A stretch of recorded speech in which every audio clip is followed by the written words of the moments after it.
Y arrancamos con el último cuento de Cecilia Ríos, que es No fumes ni vayas a la guerra, el regalito que nos dejó Alma. Estábamos hablando de eso, la sugerencia de Alma que nos dejó este cuento que, bueno, es duro para terminar justo con este cuento, ¿no? Es horrible. Creo que estábamos Sí, bien con zapatos. sí. Con zapatos nuevos estábamos bien. Pero bueno, nos dejó este regalo Alma. Y bueno, vamos a enfrentar esto. ¿No? Bueno, por algo, en realidad hay algo importante en este cuento que es, bueno, la autora decidió que todo el libro de cuentos llevara este título, ¿no? O sea que algo importante es para ella, ¿no? Esta costumbre que muchos autores tienen de colocar el título de uno de los cuentos a toda la colección, ¿no? Se hace mucho eso, no siempre es así, pero hay veces que sucede y bueno, Cecilia Río decidió que No fumes ni vayas a la guerra sea el cuento, digamos que le da nombre a todo el libro, no es el primero, no es el último, anda por ahí, hay algunos que deciden colocarlo también como primera o última opción, este está en el, no sé si en el medio, pero anda por ahí, en el libro. ¿Cómo? ¿Lo aclara en algún lado? No. ¿Lo aclara en algún lado? No. No sé si el prólogo de...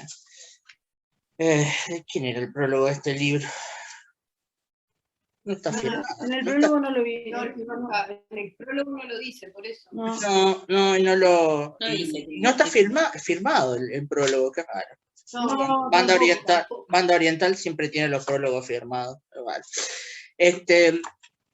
No dice. No, vamos a suponer, ¿no? que hay algo ahí. Capaz que con la lectura final, al final podemos sacar alguna hipótesis sobre eso, ¿no? Es el cuento más cruel, más triste de los que leímos nosotros. Y lo que estamos diciendo es amargo. Sí, justamente, ¿no? Y todo es terrible, o sea. Sí, absolutamente, ¿no? Hay, en No fumes ni vayas a la guerra hay capaz que algo que se comparte con el resto de los títulos, y es que no es un título que adelante demasiado, ¿no? No es un título que uno adelante el tema o que uno adelante un personaje. Bueno, parece un consejo o una orden, ¿no? No fumes ni vayas a la guerra, parece una recomendación, ¿no? Bueno, que no fumes uno lo puede esperar, pero no vayas a la guerra no es tan habitual que uno reciba esa recomendación, ¿no? O esa orden. La primera es más esperable. La frase aparece por ahí promediando el cuento y sabemos quién se la dijo y por qué a la protagonista, ¿no? Sí. Una diferencia con los cuentos que vimos es que este está narrado por la protagonista, ¿no? En nosotros era externo el narrador, pero acompañaba a uno de los personajes. Acá es la voz de la protagonista del cuento, ¿no? Y vamos a leer el comienzo, ¿no? La tarde es húmeda y fría, y esta habitación no alcanza a darme el refugio necesario. La luz pálida de mayo me permite verla tal cual es, una triste pieza al fondo de una escuela improvisada en medio del campo vacío. Voy a mostrar así lo seguimos acá en la pantalla, el texto, ¿eh? A ver, por acá lo tengo. ¿Ahí se ve? Ya es deprimente. El principio. Ya el primer párrafo ya es deprimente. Claro, sí, y es el ambiente lo deprimente, ¿no? Claro, es una maravilla. Humedad y frialdad y la habitación. La tarde es así, ¿no? Estamos en la tarde, el final del día, ¿no? Que eso también puede indicar algo, ¿no? El final de la jornada, el final de la luz, el final de algo. Es húmeda y fría esa tarde, y la habitación no es refugio ninguno, ¿no? No, por lo menos no es el refugio que necesita la voz que se está expresando acá, que está contando acá. No le alcanza, ¿no? A dar refugio. Luz pálida, mayo, bueno, otoño, y se me permite verla tal cual es. No está ni idealizando ni exagerando. Es lo que ve, ¿no? Y como que la estuviera viendo como por primera vez, como si se estuviera dando cuenta de esto ahora, ¿no? Me permite verla tal cual es ahora, me permite ver algo, ¿no? Es importante no sé si han notado, que la historia está básicamente en presente, ¿no? Cosa que no suele ocurrir en los cuentos, ¿no? Generalmente los cuentos se hacen en pretérito, en pasado, y esto es, la tarde es ahora, ¿no? No es la tarde fue o estaba, ¿no? Es ahora, en este momento, como si estuviera la protagonista contando la historia ahora, en simultáneo que la estamos leyendo. Y la importancia del hoy, ¿no? Y del ayer, de la oposición entre el hoy y el ayer, es clave en la estructura de este cuento. Acá en la descripción de la hora, del presente. Y en ese ahora, en ese presente, la protagonista se da cuenta de algo, ¿no? Que está en esta situación, ¿no? Una triste pieza al fondo de una escuela improvisada en medio del campo vacío, ¿no? No hay nada rescatable acá, parece, ¿no? Nada, ¿no? La pieza no es ni chica, ni grande, ni yo qué sé, destartalada, no, es triste, ¿no? Una cualidad humana o animal, si se quiere, ¿no? Como si estuviera animada esa pieza, pero animada por una emoción de tristeza, y obviamente esto está teñida por los ojos del que ve, ¿no? Es como una proyección, la pieza es una proyección del interior del personaje, ¿no? Y viceversa, como que se están reflejando uno a otro ahí, ¿no? La pieza es triste porque la protagonista es triste, ¿no? Y está al fondo de una escuela, y la escuela ni siquiera una escuela que esté bien hecha, ¿no? Una escuela improvisada y en el medio de la nada, ¿no? La tristeza y la soledad absoluta ya está pintada en el primer párrafo, ¿no? Ya está, es el ambiente, ¿verdad? Y es la emoción predominante en el cuento. Esas dos cosas ya están en el primer párrafo, ¿no? Y en presente, ahora, en simultáneo, ¿no? Un poquito más del lugar, las paredes son finas y llenas de grietas, por eso no hay refugio, ¿no? El techo tiene agujeros, la decadencia de la pieza es evidente, es real, no es solo lo que ve la protagonista, es efectivamente así, ¿no? Otros años, ¿no? Pero ¿qué pasa? Esto es el presente, ¿no? Las paredes son, ¿no? Y el techo tiene ahora, ¿no? Ahora, ¿qué pasó antes? Otros años, con paciencia, es rellenado con masilla y nylon los huecos que en invierno se transforman en gotera, ¿tá? Pero eso que ella hacía, que reparaba, que hacía un poco más habitable todo esto, el refugio, ahora no. Eso era otros años. Y fíjense en el párrafo siguiente, ¿no? Como si fuera un poema, como si esto fuera una anáfora, una repetición de palabras ahí al comienzo del verso, otra vez, ¿no? Otros años, con alegría, he pintado las paredes descascaradas para eliminar los bichos que anidan en los rincones y dejarlas limpias y prolijas, ¿no? Yo decía, el texto se construye en base a la oposición presente-pasado, ¿no? Bueno, este es el presente, ¿no? Pero ¿qué pasó en el pasado? En el pasado era distinto, ¿no? Y era distinto porque ella... Claro, ahí está, ¿no? Seguramente ella era la distinta, ¿no? Porque fíjense que la pieza es presentada como triste pieza, ¿no? El adjetivo antes de pieza, ¿no? Podría decirse pieza triste, pero se quiere hacer hincapié en la tristeza, ¿no? Triste pieza, ¿no?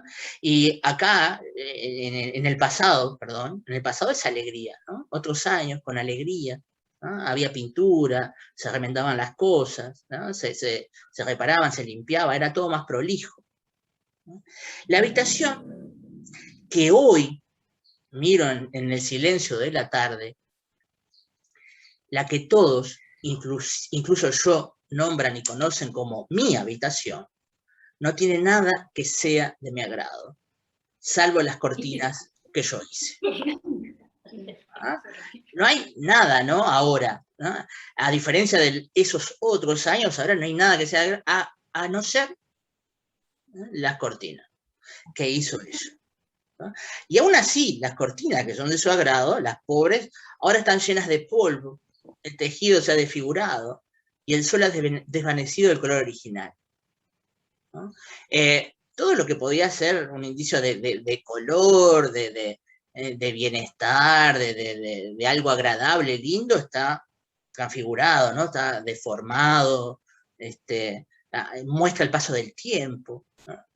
No sé por qué digo que me gustan estas cortinas, si en realidad me gustaban antes, al poco tiempo de colgarlas allí, en esa ventana que no puede abrirse y por la que he mirado tantas veces el camino. ¿No? Piensen qué simbólico esto, ¿no? Creo que es como el reflejo de toda la historia del personaje.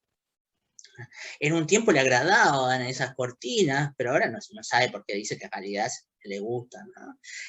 Están en esa ventanita que no puede abrirse, ¿no? Y ventanita que...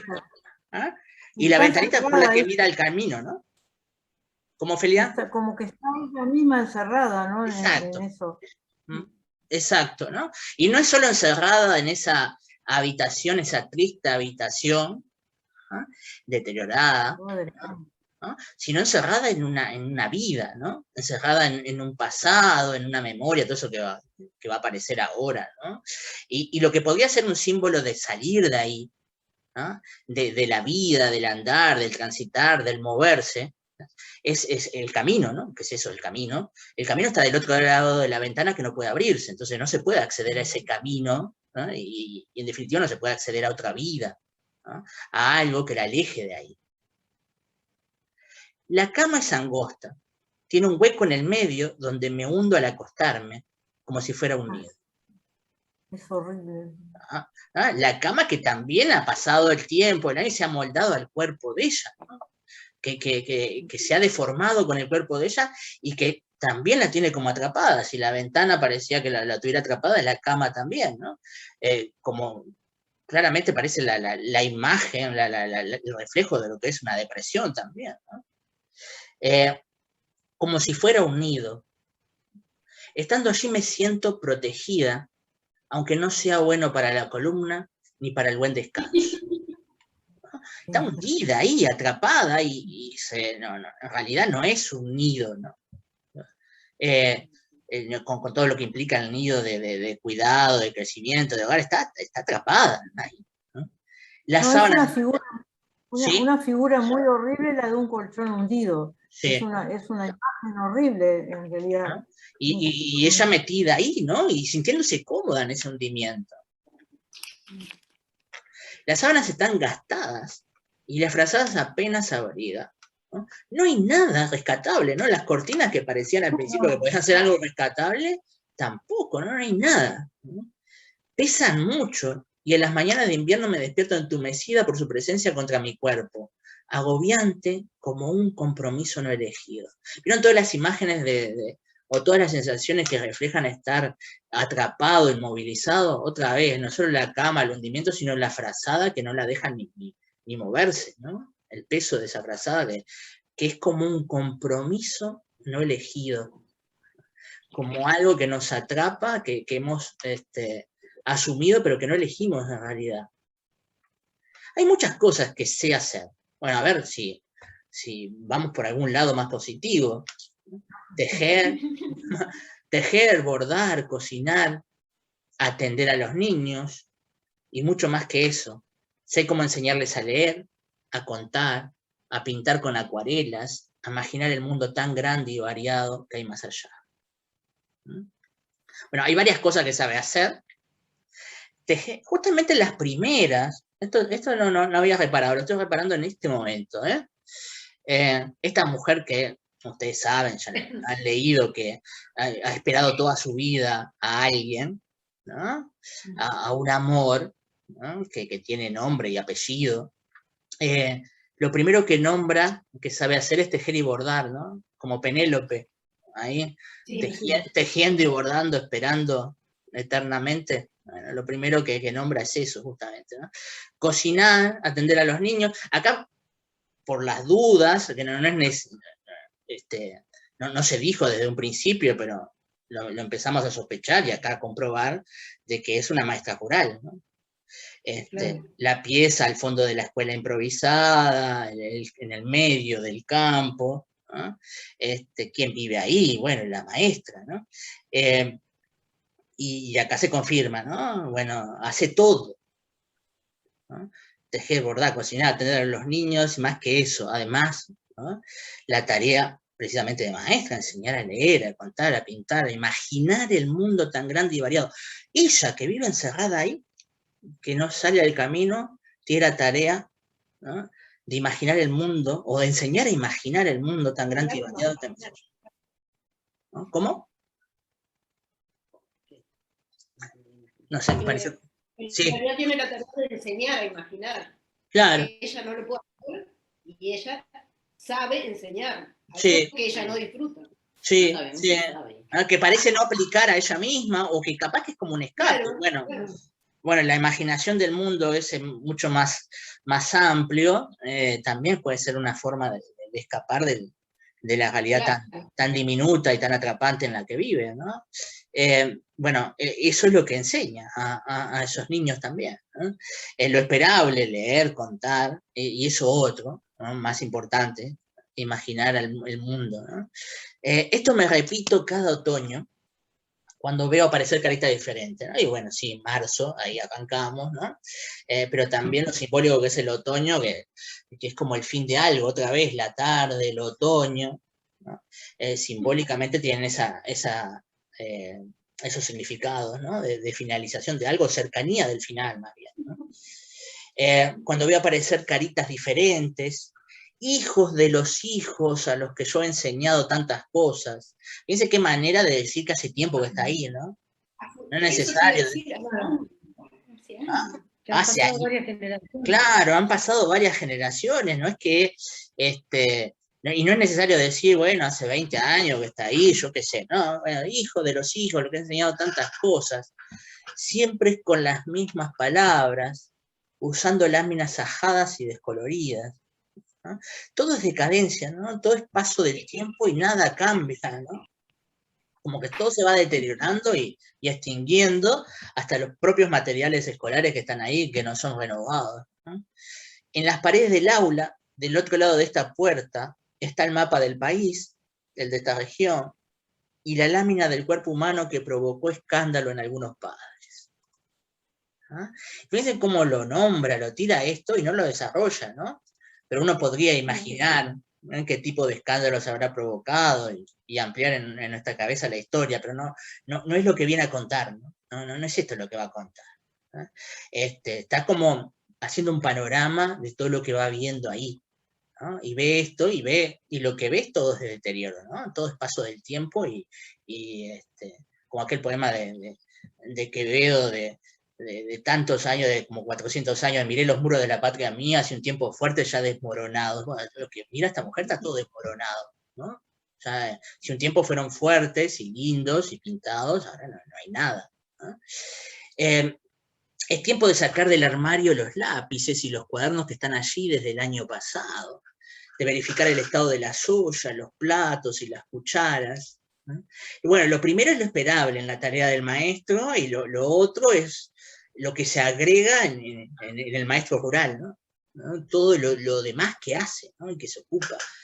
Hay que barrer el piso del salón y sacudir el polvo de los pupitres, encargar al almacén una buena provisión de arroz, fideos y aceite, pedir huevos y gallinas a los vecinos, papas y zapallos a algunos padres, cebollas y zanahorias a otros, y leñas a los más pobres, y leña a los más pobres, que las recogen del monte, y la traen en carros tirados por caballos enclenques, para la calefacción de este rancho que es frío como un sótano.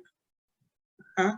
Todo esto que es muy común en la escuela rural, cómo se alimenta esa escuela de cosas, ¿no? Y fíjense cómo en poquitas pinceladas se pinta toda la realidad, ¿no? No es necesario hablar de todos esos padres, de ponerles nombre y apellido, y de desarrollar con poquitas líneas, ¿no? Ya está pintada la realidad de una escuela rural, y otra vez siempre se vuelve el deterioro presente, ¿no? Porque este rancho, esta escuela es un rancho, ¿no?, que le entra frío por todos lados, y es otra vez la imagen del encierro, ¿no?, de quedar atrapado. Es como un sótano, ¿no? Y está rodeado de aire por todos los costados. O sea, está rodeado de aire por todos los costados de la nada, ¿no? Soledad absoluta, otra vez, frío, soledad, tristeza, ¿no? El clima, la atmósfera está presente a cada instante, ¿no? no nos deja olvidar la narradora el ambiente en el que estamos. Hay que llamar a reunión para organizar la kermés del año. Sí. No. ¿Iban a decir algo ahí? No. Hay que llamar a una reunión para organizar la kermés del año y escribir a la inspección departamental para avisarles que todo está bien. Bueno, parte de lo que es la escuela, ¿no? Además, la kermés, esto como todo gris, todo igual. Todo, siempre igual, ¿no? Claro. Pero es eso. Resume lo que es una ya está, es eso. Bueno, empieza marzo y hay que llamar a unos padres que traen una cosa, otros padres traen otra, otros los más pobres, aunque sea leña, todos traen algo, y bueno, y llamar a la reunión, y los inspectores, y la kermés, y bueno, empieza como ese andamiaje de siempre, ¿no? Departamental para avisarles que está todo bien. Y fíjense en este párrafo, ¿no? Que es una oración sola. Como hemos señalado muchas veces, es que cuando se quiere marcar como un corte, destacar algo, bueno, se hace esto. No haré nada de eso hoy. ¿Se acuerdan de esa oposición entre presente y pasado? ¿Ah? Bueno, hay un hoy que es muy importante, un hoy en el que se dio cuenta de algo, en que vio las cosas como por primera vez y vio el deterioro, ¿no? Hoy es un día especial, ¿no? Porque no va a hacer nada de lo que ha hecho, ¿no? Desde hace años. Nada de eso lo va a hacer. Voy a leer, empiezo el otro párrafo, ¿no? Ahora, ¿por qué no va a hacer nada de eso hoy? Voy a leer una vez más sus 5 cartas, las únicas cartas de amor que recibí en toda mi vida. Hoy las frases que conozco al detalle me suenan vacías, inútiles, pero seguiré con la lectura hasta el fin. Fíjense cómo menciona esto, ¿no? Voy a leer una vez más sus 5 cartas. ¿Qué 5 cartas? ¿No? Las únicas cartas de amor que recibí en toda mi vida, ¿no? ¿Qué 5 cartas? ¿Y a quién se refiere con sus 5 cartas?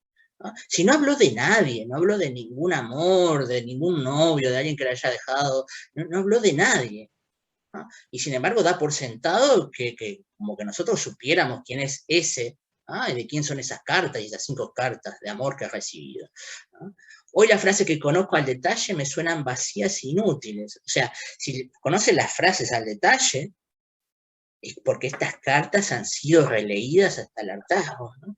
Se las sabe de memoria estas cartas, y de tanto leerlas, y de tanto paso del tiempo, son ahí unos signos, unos símbolos absolutamente vacíos, ¿no? Sin embargo, las va a seguir leyendo, ¿no? Hasta el fin. En la última, fechada un 19 de febrero, no importa de qué año, ¿no? Fechada un 19 de febrero, dice que me amará toda la vida, siempre, siempre. Cosa que debería aparecer en una carta de amor, ¿no? Obviamente, y en una promesa de amor. Nadie anda prometiendo amores a plazo, ¿no? Siempre se promete amor eterno, ¿no? Y bueno, esa promesa está ahí, ¿no? Comparo su firma con el nombre que leí ayer en el diario. Ese Pedro tembloroso e inclinado, o sea, la firma, ¿no? Ahora sabemos quién es, ¿no? Bueno, esas cartas son de tal Pedro. ¿Ah? Las cartas están firmadas por Pedro, un Pedro tembloroso e inclinado, que capaz que indica algo del dueño de la firma, ¿no? Porque si quiere indicar, si de la descripción de la firma dice que es temblorosa e inclinada, probablemente el que firmó también es tembloroso. Subrayado con una línea en diagonal que termina en un pequeño corchete. Es el mismo Pedro F. Carrasco, todo el nombre ahí, que en paz descanse, a quien su esposa Clara y sus hijos Gonzalo, Rosario y María Elvira, sus hijos políticos Eugenio y Fernando, sus nietos Baltasar, Inés y Renata, participan del fallecimiento e invitan al sepelio que se realizó el día 5 del corriente. Hace 2 meses. Hace 2 meses y ella lo leyó ayer. Sí. Ahora vamos a ver por qué, ¿no? Se sabe acá por qué lo leyó recién ahora, ¿no? Porque el día anterior. que fue cuando cambió todo y que le hace volver a leer estas cartas, ¿no? Y ver el hoy de una manera distinta, ¿no? Pero tenemos básicamente el aviso fúnebre, como suelen aparecer, ¿no? El nombre, el que paz descanse, quienes convocan al sepelio, ¿no? Y fíjense, ¿no? Si este fue el amor de su vida, este que le escribió 5 cartas de amor, ¿no? Y que le prometió amor siempre. Lo pone la esposa y tenía una familia. Exacto, ¿no? Toda una familia que no la incluye a ella, ¿no? Esposa Clara, hijos Gonzalo, 3 hijos, más los hijos políticos, más los nietos, que también es otra forma de dar el paso del tiempo. ¿No? Fíjense en todo lo que ha construido este señor. Bueno, uno podría pensar que capaz que la protagonista tuvo algún amorío con este señor cuando era casado, pero no, después vemos que no, ¿no? Entonces, esto también es otra forma de mostrar cuánto tiempo esta mujer ha estado encerrada. Encerrada en la escuela y encerrada en el recuerdo, en la memoria, en la promesa, en todo lo que quieran encerrarla. No sé qué me impresiona más, saberlo muerto y enterrado, descompuesto ya entre las tablas del ataúd, o ver esa larga lista de personas que lo nombran suyo. Piensen lo que, claro, hace 2 meses, ¿no? ¿Y qué es lo que le impresiona? Saber que se murió y que ya no queda casi nada de este señor, a quien amó, ¿no? O toda la larga lista de personas que forman, o que pertenecieron, o que tuvieron en la vida, ¿no? Que lo nombran suyo a este señor. Sabía de su casamiento y de sus hijos, porque hasta hace 10 años solía escuchar alguna noticia suya. ¿No? Fíjense, si hasta hace 10 años tenía alguna noticia de la historia con este señor, es muchísimo anterior, ¿no? Supe que estaba allá, o más acá, que se fue de viaje, que se compró un auto, ¿no? Tenía como flashes, ¿no? Retacitos de la historia del otro, ¿no? De Pedro. Un día comenzaron a escasear las noticias y yo no me di cuenta hasta que fue muy tarde para seguir preguntando. Igual lo hice, indagué entre los que podrían saber algo y soporté avergonzada que me mirasen con piedad o me aconsejasen olvidarlo. Como si estuviese convencida de poder olvidar, me sometí al consejo y olvidé las preguntas. ¿No? Entonces, ella tuvo noticias hasta hace unos 10 años más o menos, ¿no? Porque ella preguntaba, ¿no? Y fue sabiendo cosas, ¿no? Que esto, que lo otro, pero la empezaron a mirar con piedad, ¿no? Y se sintió avergonzada y recibía consejos. O sea, la historia de ellos dos la sabían otras personas, ¿no? Y esas personas le aconsejaban olvidarlo. Y bueno, se sometió al consejo y olvidó, ¿no? O trató o se esforzó a olvidar las preguntas, no a él, pero sí, claro, ¿no? Se esforzó a olvidar de preguntar, a no preguntar más por él, y bueno, ahí dejó de tener noticias, ¿no? Esas que recibió hasta por lo menos hace 10 años. Me dolió saber que se había casado y aún más enterarme del nacimiento de su primer hijo. Bueno, estas cosas sí llegó a enterarse, ¿no? Mi soledad se hizo más profunda en ese momento y la esperanza de recuperarlo se disolvió violentamente en mi corazón, ¿no? Entonces, en este momento es cuando se le terminó un poco la esperanza. Yo digo un poco, porque no sé si del todo, ¿no? Ella dice algo por ahí, pero me parece que Penélope siguió pensando en él, ¿no? Parece que se hubiera convencido, ¿no? Pero ella dice que se convence de que en realidad lo que le escribió era cierto, que siempre la iba a querer. Claro, sí. Siempre... Sí. ¿No? Y esa parte es interesante, ¿eh? Esa parte vamos a detenerlo un poquito, porque algo de razón tiene. Ahora vamos a ver por qué. Algo de razón tiene. Con el paso de los años, cuando supe que no me casaría ni tendría hijos, o sea, no con este señor, sino con ninguno. Nadie, ¿no?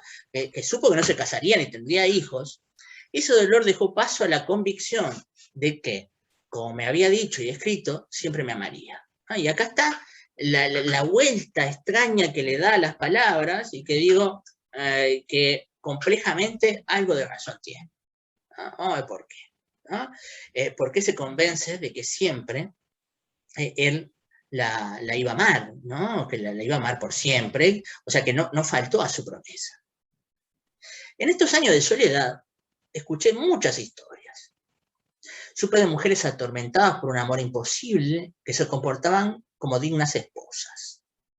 Supe de hombres mayores enamorados de sobrinas adolescentes, de niños maltratados por padres malunidos, del aburrimiento de parejas eternas, del odio pertinaz que une tanto como el amor. Escuché historias entre hombres y mujeres, entre mujeres y mujeres, hombres y hombres, viejos y jóvenes, humanos y animales. ¿No? Fíjense todo lo que escuchó ahí, porque claro, la maestra ahí también es como el centro, ¿no? Como una voz de autoridad, de respeto, de desahogo, de muchas cosas, ¿no? No es solo la maestra, ¿no? Es mucho más que eso en el medio de la nada para un montón de gente, ¿no? Entonces, se fue como alimentando de todo un montón de historias, algunas, o muchas muy duras, ¿no? Estrafalarias, raras, perversas, de todo, ¿no? Violentas, ¿no? De todo se fue enterando ahí. Mi lugar detrás del escritorio y mi soledad hicieron que muchos se acercaran a contar lo que a nadie contaron, en busca de un consejo, o por el desahogo de compartir la verdad. ¿Ah? Fíjense, pobre maestra, aparte de cargar con lo suyo, tendría que andar cargando con lo de los demás. ¿No? ¿Y con qué cosa de los demás? Escuché, intenté dar una palabra de apoyo o de censura, y cuando me quedaba sola, volví a leer sus 5 cartas y les encontraba un sentido diferente. ¿No?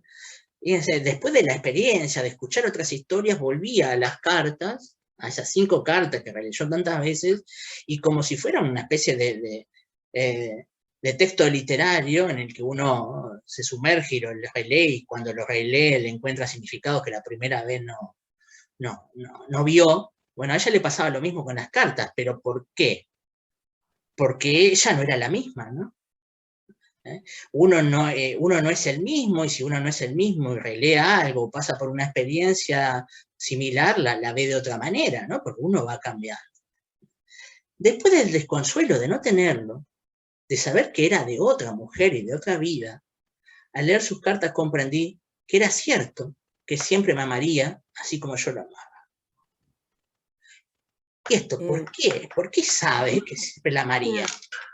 Al revés parece, no sé. No, parecería que fuera al revés, está con otra, tiene toda una familia.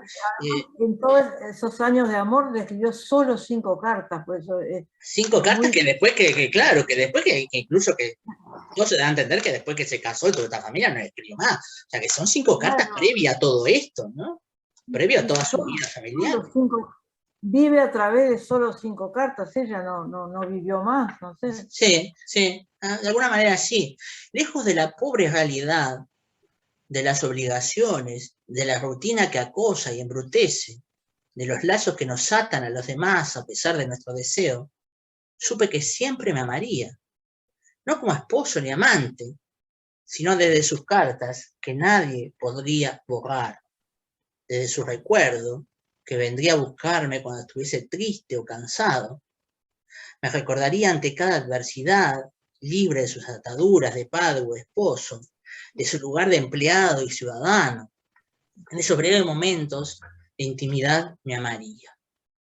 ¿Por qué de alguna manera ella está convencida de que él la ama siempre y que es una especie de amor perfecto? Fíjense, a ver si podemos razonar igual que el personaje, ¿no? Primero nos hace todo un inventario de cosas que ha escuchado, ¿no? De parejas, de seres humanos ahí que las rodean, y que todas eran historias de sufrimiento, de violaciones, de abusos, de maltratos, de odios, de costumbre, de estar por obligación con el otro, ¿no? Ella no sabe la historia en definitiva no sabe si Pedro ha sido feliz con Clara y sus hijos y todo lo demás. Sabe que no está más, ¿no? Pero hay un Pedro que quedó congelado en el pasado, que quedó congelado, que quedó congelado en las cartas, en esas 5 cartas, y en la historia que ella tuvo con él, y que recuerda, que, claro, ¿por qué es perfecto?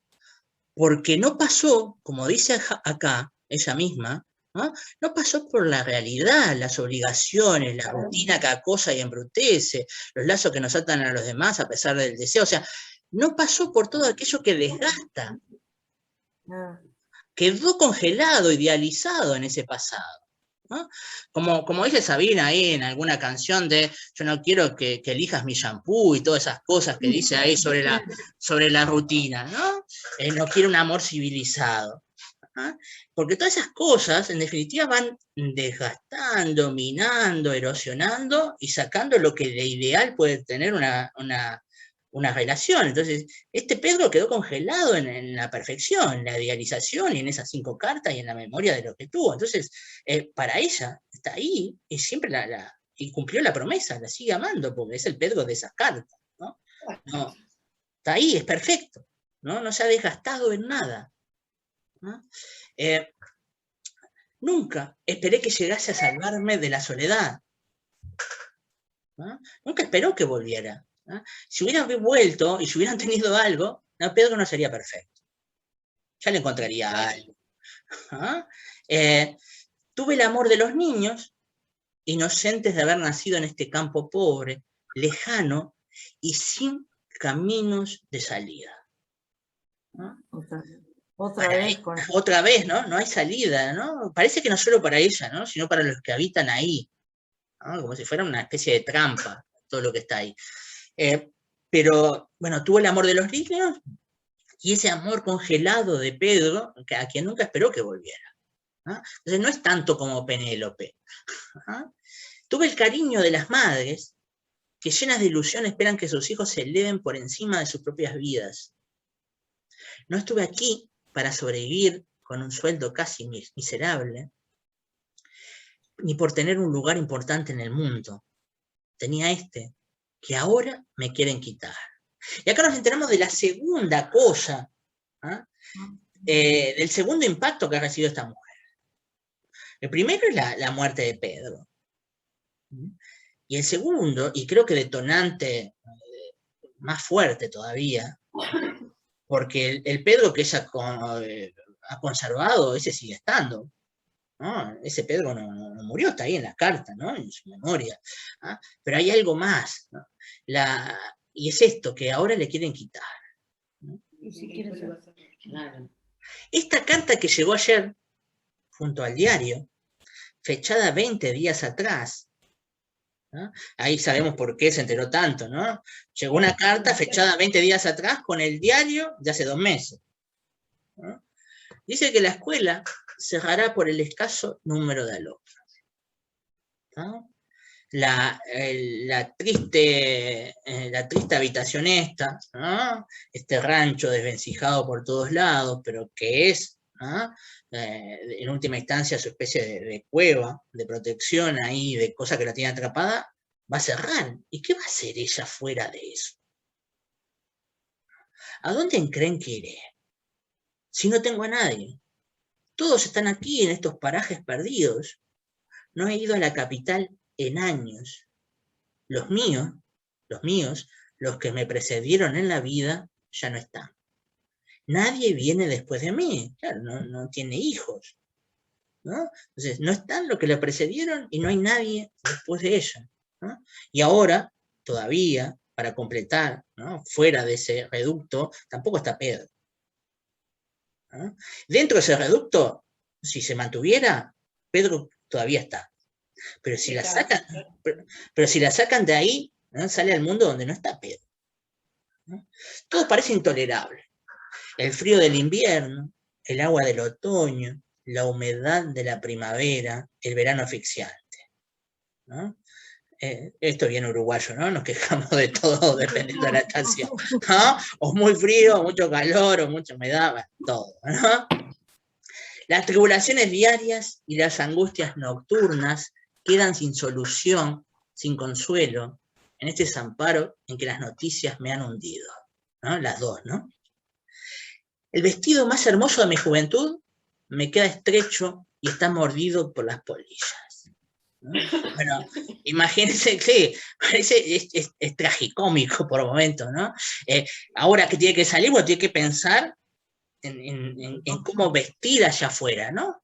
¿Ah? ¿Y qué le queda? Todo lo que queda es deteriorado, ¿no? No queda algo para afrontar el mundo. ¿Ah? El vestido de la juventud, estrecho, ¿no? Y mordido por las polillas.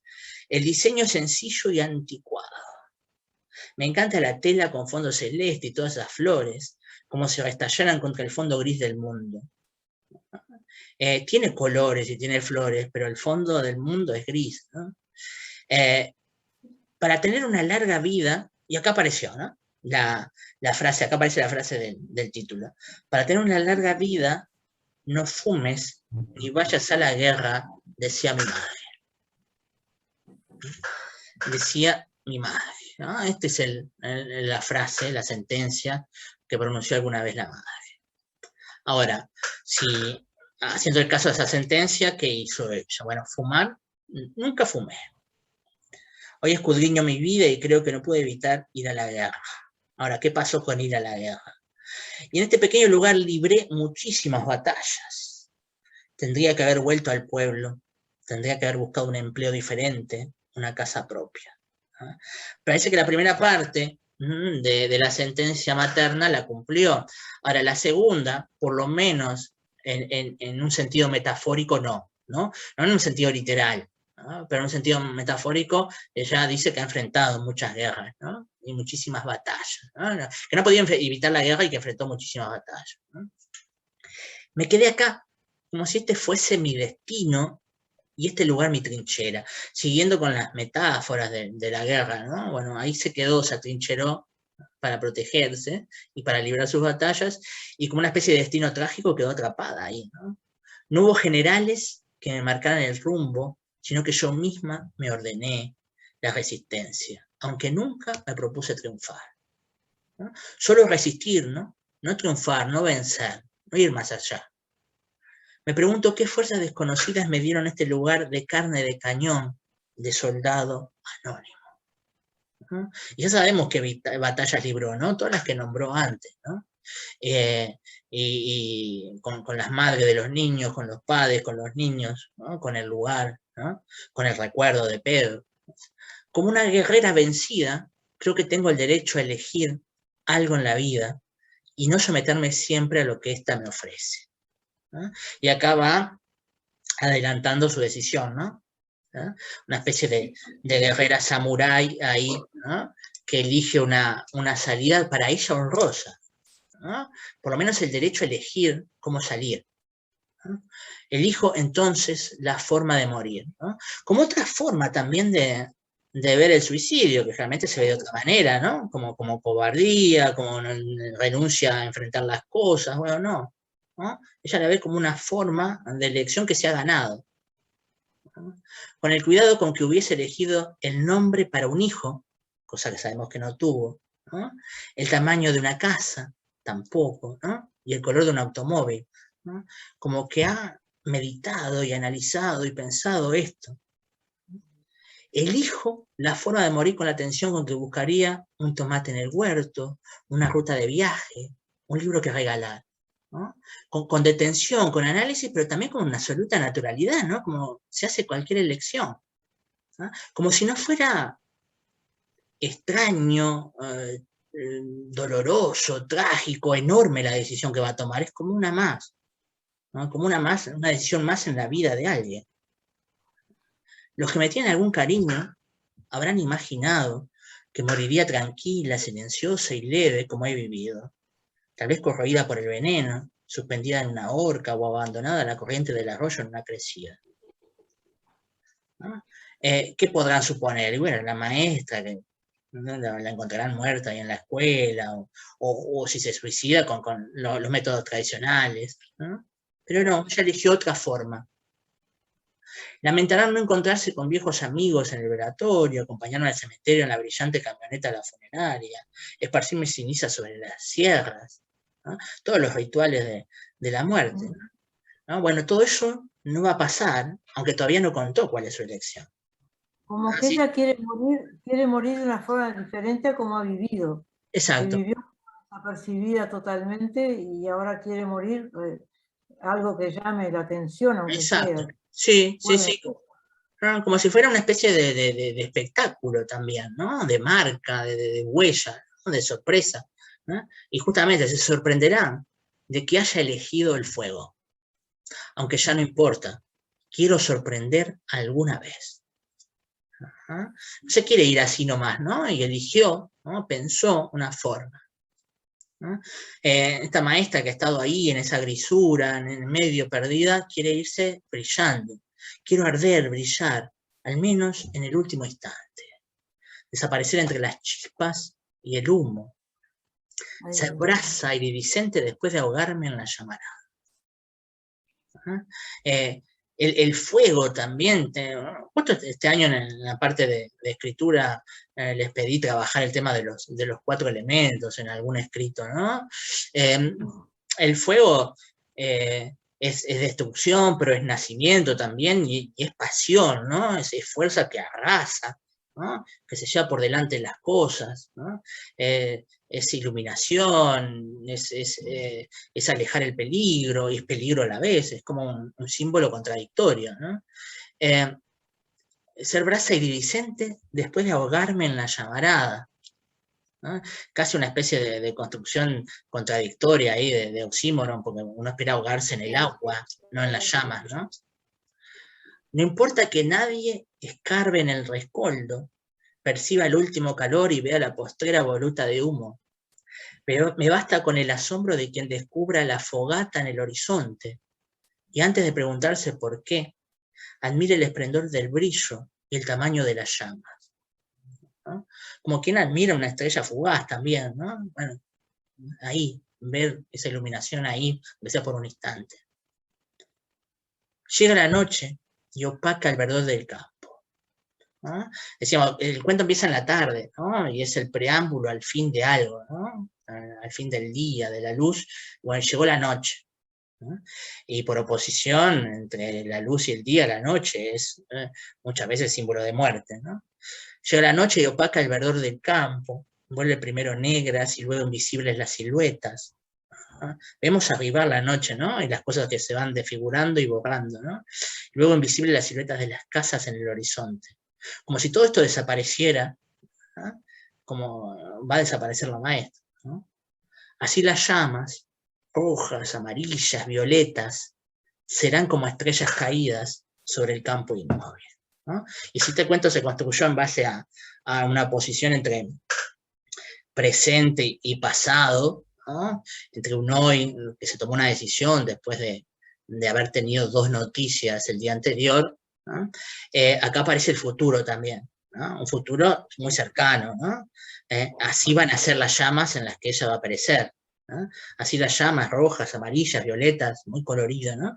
Serán como estrellas caídas sobre el campo inmóvil, sobre ese campo quieto que nunca cambió, ¿no? Que nunca cambió para nada, ni para ella, ni para las personas que vivían ahí. Bueno, sobre eso va a haber una luz brillante, aunque sea momentánea, fugaz, una despedida brillante, como no fue la vida de la maestra, ¿no? Que fue más bien opaca, ¿no? Y eso ocurrirá, ¿no? Será, ¿no? Y el cuento termina ahí, ¿no? Y está bien, ¿no? Que termine ahí, ¿no? Porque seguramente es la indicación de que la maestra lo hizo, ¿no? Sí, claro. ¿No? Ya está, ¿no? No hay nadie que pueda contar, porque esto está escrito en primera persona, no hay nadie que pueda contar y la maestra ardió, no, porque era ella. ¿no?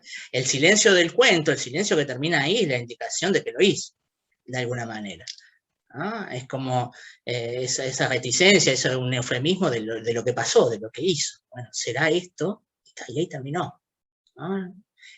Creo que es la muestra de que efectivamente se hizo, ¿no? Es un cuento amarguísimo, pero muy bien escrito, ¿no? Sí. ¿no? Por lo menos uno debería quedarse con esos cuentos que son tremendamente tristes y amargos, con la felicidad de que están escritos de manera muy bien, ¿no? Bueno, ahí está la felicidad de la tristeza o la amargura de lo bien escrito, ¿no? De las piezas de arte. Bueno, serán amargas, tristes, ¿no? Deprimentes, pero, wow, ¿no? Si uno pudiera escribir algo así, bueno, al menos, si uno puede escribir algo así, bueno, ¿no? Creo que hay algo ahí que nos salva el día. Bueno, transformé la depresión o la angustia en algo bien escrito. No nos vuelvas a pedir eso ahora. No, este no es el de escritura, Ofelia. Te salvas por eso.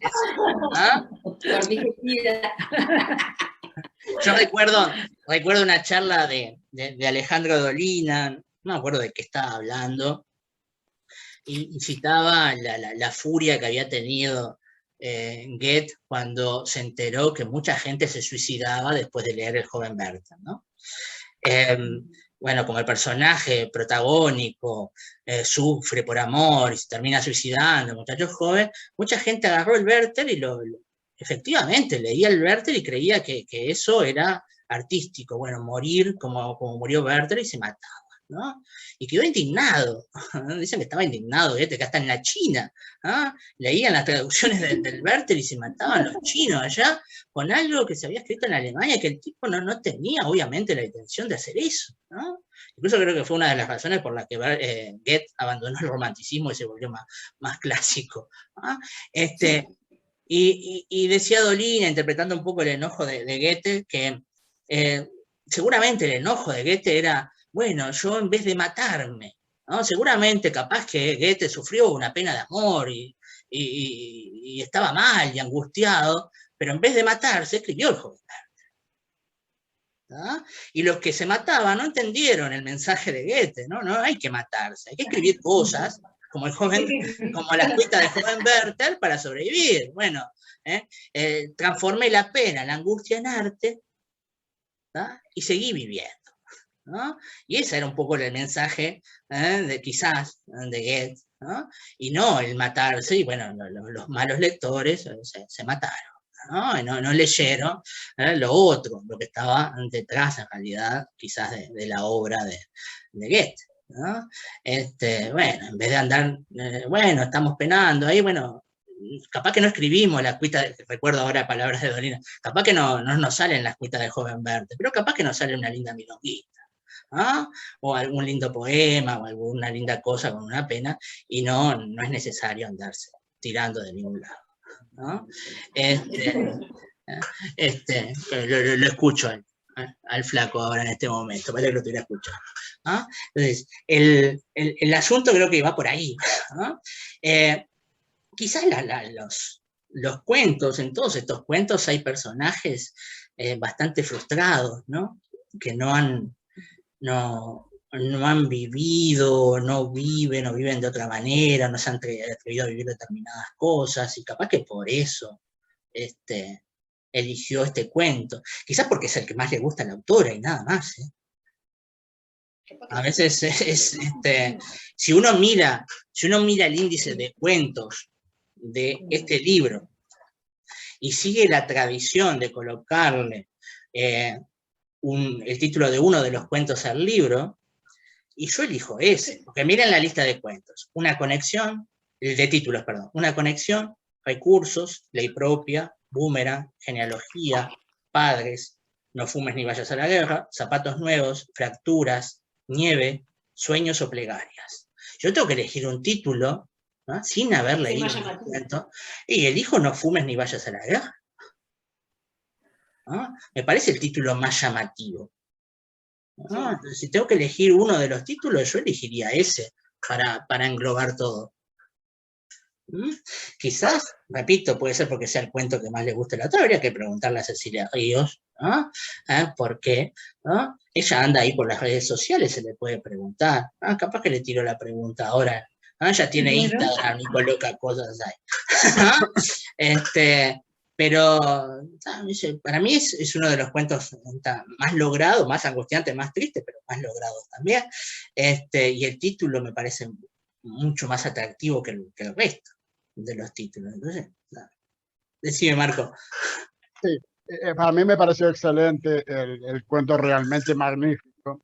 Pero a diferencia del pensamiento de hacerme la idea de Goethe o del suicidio, lo que sea, yo me había quedado con una idea, el de la escuela rural. La escuela rural es todo lo contrario. Es muchachas jóvenes, o no tan jóvenes a veces, que van por 1 o 2 años a ascender de grado, ya no sé qué cosa, y es la primera experiencia de trabajo, y esa reunión con los vecinos y con todas las cosas, realmente es fantástico. Y yo viví muchos años algunos años cerca de una escuela rural, y mi señora era la presidenta de la comisión, y qué sé yo, y contribuíamos, y qué sé yo. Y a veces me decían, usted que está haciendo alguna cosa, de repente escribiendo, lo que sea, ¿por qué no viene a dar una charla? Y así los chiquilines ven que de acá se pueden hacer otras cosas también. Se puede, por ejemplo, escribir o hacer cualquier cosa ahora que estamos en un mundo nuevo, distinto, incomunicado, y que tantas cosas se pueden hacer desde el campo que lamentablemente está siendo abandonado cada vez más, ¿no? Pero bueno, es un pensamiento, digamos, realmente que fue lo que me produjo el cuento, digamos, ¿no? Decir, bueno, ojo que la escuela rural Claro, que es otra cosa, ¿no? Claro.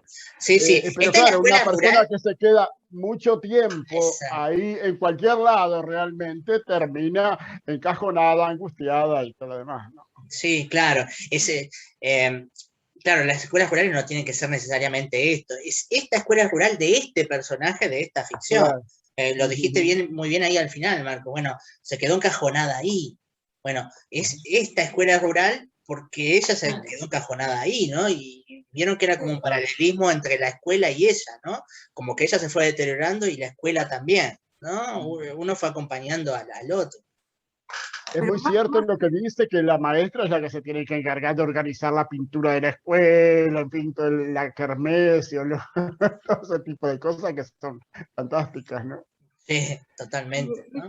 Me parece que la que está mal es ella, porque yo tuve una tía en Tacuarembó que era maestra rural, y nunca me voy a olvidar qué entusiasmo tenía la mujer con su escuela, con sus cosas, con el material que llevaba, o sea, como algo lindo. Yo era chica, me acuerdo. Sí, No claro, sé, lo que pasa es que es ella. Es Pero ella y su ella lo historia dice, personal, está ¿no? mal No es la ella, escuela. No es la aunque escuela, no es la tarea, es ella, es Pedro, es que no vivió, que no se casó, que no tuvo hijos, que no. Es pienso que todo aunque eso. estuviera en una administración, en una oficina, también la vería también terrible la oficina, la máquina de Exacto, escribir. exacto, Todo exacto. es como está uno como ve las cosas, ¿no? Claro, A ¿no? ella le gustó porque es un sentimiento que lo tiene, no sé. No me Claro. voy a hablar de la autora, pero... No, es lo que ve el personaje que está en ese estado, como decís vos, si estuviera en una oficina, si estuviera en otro lado, también vería esas cosas, pero en ese otro lado. Sí, sí. Claro, pero además ella lo dice al principio, ¿no? Al principio ella dice que en realidad ella hacía las cosas, le gustaba hacerlas. Sí. Digo, en realidad todo ese principio era su vida y le gustaba, digo. Sí, sí. Cuando ella cuenta cómo es la escuela rural, lo que pasa que después con el paso de los años, como decían, claro, se va deteriorando ella Otros años que ella arreglaba Ahí también. está. Claro, Cuando dice al otros principio, años, otros años. exacto. Sí, pero a ver, yo creo que también hubo dos elementos que influyeron muchísimo en ese cambio. Incluso lo vemos en el cuento, que lo podemos dividir en dos. Antes de que ella reciba la noticia de la muerte de Pedro y antes que ella reciba la noticia de que la van a cesar en la escuela. Claro. Yo creo que el cuento tendría, se contraponen esas dos etapas, la previa en la que ella fue feliz en la escuela y esta, con Claro. otra realidad totalmente diferente. Claro. Y esas dos noticias que hacen ahí un quiebre, le hacen darse cuenta de que ella se ha venido deteriorando con la escuela. En realidad ese proceso viene de hace un montón de tiempo, pero las dos noticias, como decís vos, que hacen un quiebre ahí en la historia, le hacen darse cuenta, bueno, hoy ve, ¿no? Ve la mancha, ve el agujero, ve que hace frío, pero eso lo ve ahora, después que recibió las... Pero esas manchas, esas cosas, hace años que ella no viene ocupándose de determinadas cosas y que la escuela se viene viniendo abajo y que ella ya no tiene esperanzas, ni camino, pero se dio cuenta o hizo esa, como, ese insight ahí, ¿no? Ahí cuando recibe las dos noticias. Ahí le Sí, cayó es todo. la división esa en la frase, en el párrafo, que es solo una frase, ¿no? Sí, Hoy no vamos a hacer nada de esto. Hoy, claro. ¿no? Todo lo que tendría que hacer y que siempre hace cuando llega marzo, hoy no. Ya está, ¿no? Se terminó, ¿no? Y se terminó porque al día de ayer recibió esas dos noticias, ¿no? Y juntas además, ¿no? Porque venía el periódico y venía la nota, Claro. venían las dos cosas. Las dos únicas cosas que sostenían su vida, ¿no? Ya no están. No van a estar más. Entonces ya está. ¿No? Lo único que le queda aparentemente es esto, bueno, elegir, ¿no? Irse así como con esto del fuego, ¿no? Ahora, que es una historia triste, es tristísima. Y puede ser real, como no. Es tristísima. Sí, tiene un montón de elementos realistas, ¿no? Absolutamente realista, no hay nada fantástico, nada asombroso, nada por el estilo, ¿no? Incluso la escuela que yo mencionaba, que era la escuela 85 de Cañada Cardoso, la estuvieron por cerrar por falta de alumnos, justamente. Por pocos alumnos, después los padres se movilizaron porque no tenían otro lugar donde enviar a los chiquilines y lograron conseguir alguno más, que se llevó como siempre, y lograr que siguiera funcionando, pero estuvo por pasar eso realmente. O sea que realmente es un hecho real. Sí, claro, que claramente ocurre, ¿no? Y bueno, la próxima ya les envié 3 cuentos de historias de mujeres feas y capaz que vamos a ver algo parecido a lo que ocurre acá en la escuela rural, pero en un ámbito más urbano, y en el Caribe. ¿Sí? Tan triste también. A ver, me quedé pensando en eso. Por lo menos en uno o dos de los cuentos que mandé, hay algo de eso, pero de alguien que está en el Caribe y en otro trabajo, ¿no? De una uruguaya en el Caribe, no de un caribeño en el Caribe. Sí, el formato que me mandaste, yo no lo puedo pintar, por lo tanto no lo puedo escuchar. Y para leer me llevo un día entero leer cada cuento. ¿Vos me lo podés mandar en PDF? ¿Puede ser? Está en PDF, pero PDF como imagen, entonces vamos a ver si lo puedo transformar en... Eso no agarra la... No lo puedo vamos a ver si lo puedo transformar en otra cosa, ¿no? Veo ahí. Bueno, te agradezco, si podés, si no, bueno, lo escuchamos, lo escucho, no hay problema. No hagas más trabajo de más. Y bueno, nos vemos. De eso, ¿hasta cuándo tenemos clase? Y hasta no sé qué es, el último miércoles de noviembre. De noviembre. Perfecto. ¿No? Hasta el último miércoles de noviembre. ¿No? Y bueno, nos vemos el miércoles que viene, entonces. Vale, nos vemos. Nos vemos. Chao, chao. Chao, chao.